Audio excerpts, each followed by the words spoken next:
Es posible en el campo hacer quemas responsables de ciertos elementos que después serán utilizados para el abono de la tierra.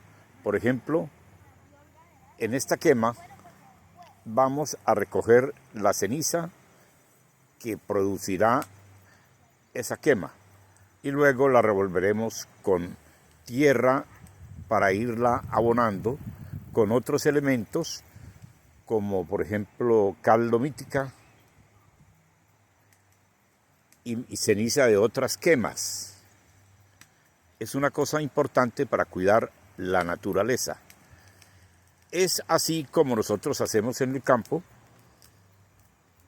para darle vida a la tierra. Eso se llama quema con responsabilidad. Les habló Jaime Montoya Candamil.